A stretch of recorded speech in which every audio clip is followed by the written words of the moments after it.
দুনিয়াতে ফেরত আসার কোনো সুযোগ নাই, সেই যাত্রায় আমাদেরকে কোন বিষয়টি শেষ করবে, ধ্বংস করবে, সেগুলো সতর্ক করবার জন্যই আল্লাহ তাআলা তার রাসূলকে পাঠিয়েছেন। তিনি আমাদেরকে সাবধান করেছেন।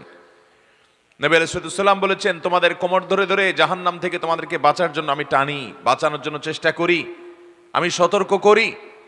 তোমরা লাফিয়ে লাফিয়ে জাহান্নামের দিকে যেতে চাও, প্রবৃত্তি মানুষকে সেদিকে নিয়ে যেতে চায়, শয়তান সেদিকে নিয়ে যেতে চায়, আর আমি তোমাদের কোমর ধরে ধরে তোমাদেরকে টানি, বাঁচানোর চেষ্টা করি জাহান্নাম থেকে।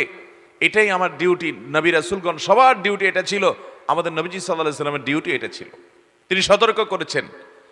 জ্ঞানী এবং বুদ্ধিমান, সৌভাগ্যবান, কপালওয়ালা মানুষ তারা, যারা নবী করিম সাল্লাল্লাহু আলাইহি সাল্লামের এই পথ নির্দেশগুলোকে সিরিয়াসলি নিয়েছেন, এগুলোকে গায়ে মেখেছেন, এগুলোকে আমল করেছেন, নিজের জীবনকে সেভাবে সাজিয়েছেন।